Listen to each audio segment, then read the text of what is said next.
In a state that's seen its share of political heavyweights, David Hampton Pryor was among the giants. Few politicians have enjoyed his enduring popularity. Even fewer matched his skill at connecting with everyday people. Arkansas owes me nothing. I owe Arkansas everything. He was born August 29, 1934, in Camden. His father was a sheriff, his mother the first woman to run for office in the state. He attended Camden Public Schools and in 1957 graduated from the University of Arkansas, where he'd honed his skills in student government. In 1960, David Pryor was elected to the Arkansas House of Representatives. He was 26, and as a member of the so-called Young Turks, he battled over policy reform with then-Governor Orville Faubus. Then, after 3 terms in the state capitol, Pryor set his sights on Washington, winning a 1966 special election to succeed longtime Congressman Orrin Harris. Every once in a while I have to pinch myself, I might say, to really make me become aware once again that I'm up here. Pryor would stay in the House representing Arkansas's 4th Congressional District for 6 years, advocating on behalf of the elderly and speaking out against the war in Vietnam. In 1972, he decided to challenge Democratic incumbent Senator John L. McClellan. He took the veteran lawmaker all the way to a runoff, but in the end suffered a narrow defeat at the polls. Basically, the real test of people and of men does not come when we accept our victories. It comes when we accept our defeats. As it turned out, that was the final setback of his political career. After spending 2 years practicing law, Pryor stepped back into the arena, mounting a bid to become Arkansas's 39th governor. With wife Barbara at his side, he stormed the state, dispatching Faubus and Lieutenant Governor Bob Riley in the primary, before capturing 66% of the vote in the general election. And now, ladies and gentlemen, I am ready to go to work for the people of our state. Thank you. The first Pryor term unfolded during difficult economic times.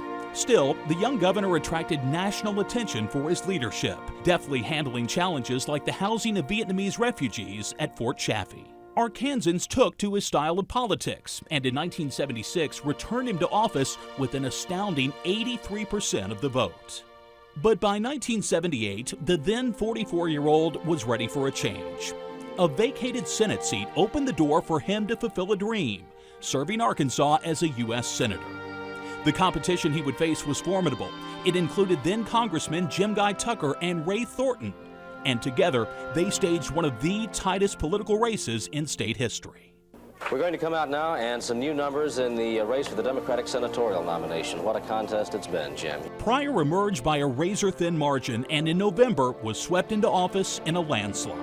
There's no adequate way that I can express my thanks to you except by saying, I love you. Thank you. His return to Washington was more consequential than anyone could have known.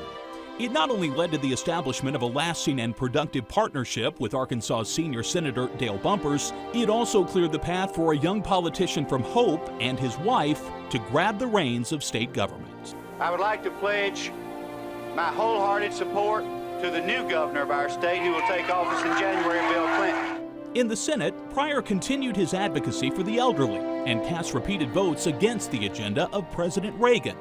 In 1984, Reagan even traveled to Arkansas, campaigning for Pryor's Republican opponent, Congressman Ed Bethune. But even the coattails of a popular president weren't long enough to deny David Pryor a second Senate term.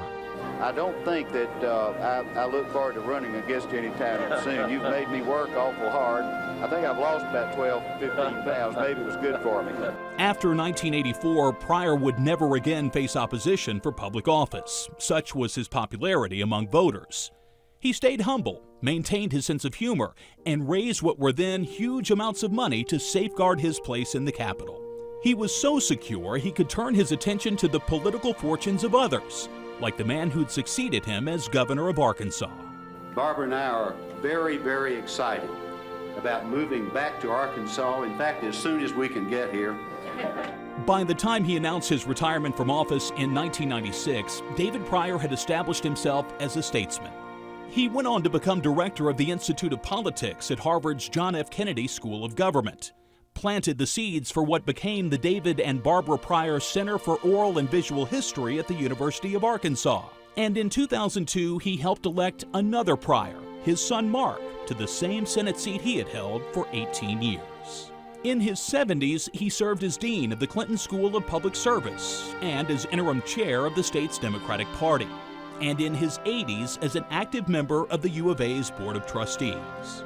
Until the very end, David Pryor lived up to the phrase he made famous, "Arkansas comes first."